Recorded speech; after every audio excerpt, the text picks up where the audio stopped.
We are back live. We're going to be going to Tony Pacheco here in just a moment.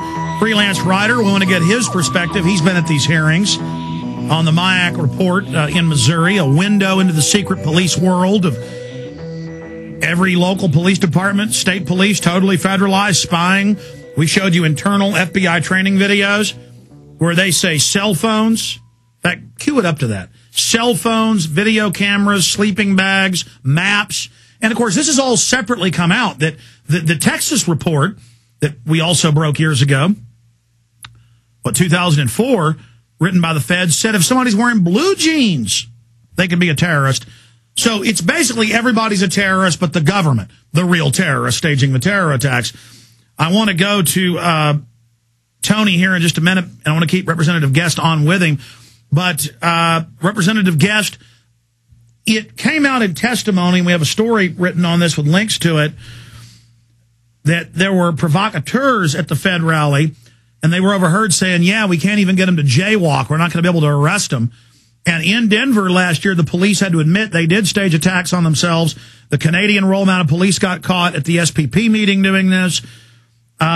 Can you tell us about provocateurs, anarchists in the Fed rallies, and now confirmed at the Tea Parties? I guess they must be. I speak of one, so I must be one of them. I asked that question at those end of the Fed rallies there in Kansas City because I spoke of them. I said, I asked the people, I said, do you watch these, infiltrate them? And they said, no, we don't. We're not of concern of. However, I have trouble believing that because we see some people at those rallies that we do not recognize, and they just don't fit in. So that's our concern, is that there will be those provocateurs, somebody to stir some up, created instant to justify taking action against these people protesting the Federal Reserve or protesting what these MIAC reports have done. So at some point, I think I'm concerned, afraid that that's what's going to happen to justify this. And the other problem we have is Department of Homeland Security has an interest. They put money into it. And I think they have undue influence on what's going on. The people in these MIAC groups say that, they deny that, say that's not the case, but then they do say, well, they are a source of funding to us to keep some of our organizations going. So, well, that's what these threat fusion centers are, is where they're moving, generally in former federal buildings or former National Guard armories all over the country. They move the county, the city, multiple counties and cities into one roof. The feds give them cars, helicopters, armored vehicles, dial in to the systems that track cell phones real time, to the federal cameras, the face scanning, the license plate reading cameras. And they're just totally federalizing police. They send them out to spy on everybody and then report people back into these databases that are just full of made-up enemies list and innuendo. My dad got pulled over a couple years ago in East Texas driving back from our family ranch at about 10 o'clock at night, and the guy said, yeah, the cameras flagged you. And people that don't believe this, just Google town runs every plate of every car, and you'll see it in Florida and Indiana and Texas. And the feds pay grants to put these in, and my dad was driving through this little town, flagged as Alex Jones, because I had an old car that I'd sold him. My dad will never buy a new car, so I at least sold him one of my old cars. It's not that he's a penny pincher. He just doesn't like to. He's just from the country. He doesn't buy things. He's got shoes with holes in them and everything else. So I sold him this car for next to nothing. So it had my name on it, and they pulled him over and they got it. And they said, "Are you Alex Jones? I've got you in the database. This said proceed with extreme caution." And my dad said, "How do you know that?" And they said, well, we have this whole database on you now that the feds gave us. So my daddy gets to get interrogated because of me. I mean, this country's Nazi Germany. There's somebody looking over your shoulder at all points. And my question I had here in Missouri is, why is the MIAC headquarters, which is supposed to be under the direction of the Highway Patrol, located on a military base? And I haven't got an answer back from that question yet. It's just amazing that all of this is going on. I mean, obviously it's by a military base because you can pull up. In fact, guys, Google this for everybody, or startpage.com for everybody, if you can. The term Army liaison officers or Army officers and local police departments, and you'll get hundreds of hits where they go, oh, the Army's just part of our department now. Representative Guest, have you heard the new report that's come out of the Hill newspaper and out of the Progressive, that now the Army wants 400,000 troops on the streets of America to, quote, deal with domestic extremists? 400,000 troops. I mean, this is really happening.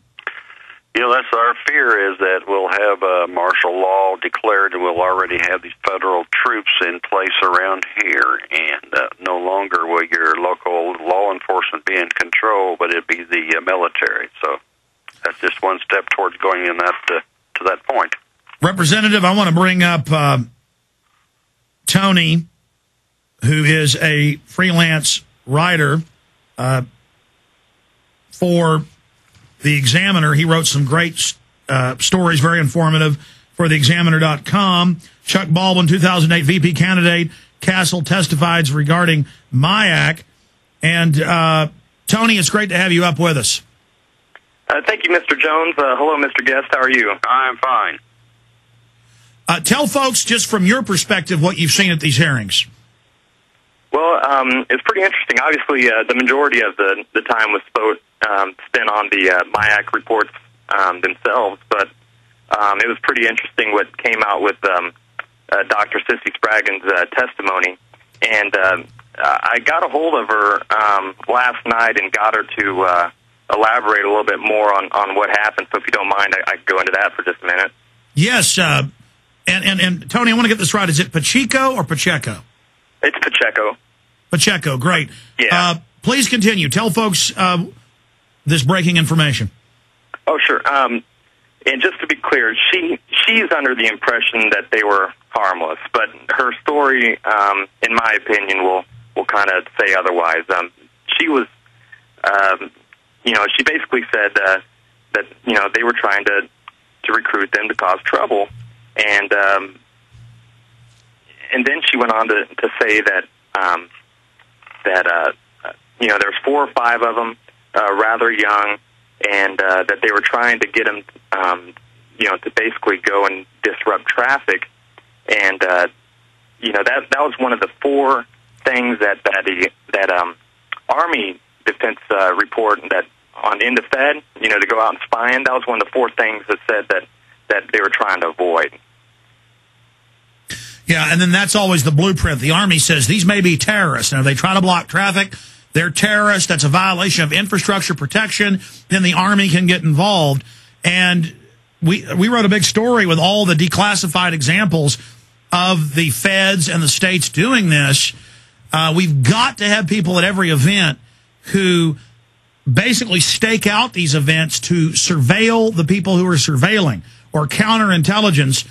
Because if we just expose the police and the feds a few more times and start demanding some jail time, because it's criminal to try to go out either with provocateurs or with feds themselves or agents themselves and try to get people to commit crimes, that is a crime. That is not just entrapment. That is criminal. Representative Guest, I mean, it's one thing to ask somebody, hey, you want to buy some drugs? And courts have said that's bad, but not really illegal. But to go out and try to get people to commit crimes and try to lead people into crimes at political events so you can crack down on free speech, this is high treason. It is. And I was just looking at my notes here that what Tony was talking about here, that when Sissy testified, she brought up the point that in the Department of Justice training manual, they call protesters low-level terrorists. So basically, they are anybody that protests anything out there, as we've said all along, goes on the list of... See, that's my point. 2 weeks ago, it came out that the Justice Department in a document says all protest is low-level terrorism. That's an actual quote that they're teaching police, military, and feds. And people who accuse us of exaggerating how bad it is, how much worse does it get? It's worse than we even remember. In fact, guys, you can Google that, protesting low-level terror, or startpage.com, another great search engine, and pull that up for people, because folks need to see this for themselves. Go ahead. My point was, I think I asked her, I said, all these people protesting these rallies, the National Health Care Plan, are they being classified as low-level terrorists? basically, it's getting to the point anybody who talks against the federal government or who protests or voices their displeasure in it are being classified as a terrorist or a threat to this nation or a threat to their government. And that's absolutely false. You know, we're supposed to have a country that was based upon the freedom of speech and the freedom of expression without having any retribution taken against you. But that's not the case. We're being classified as a potential threat. Absolutely. Tony, as a reporter at these events, continue with the provocateur angle or any other key tidbits you'd like to relay to folks.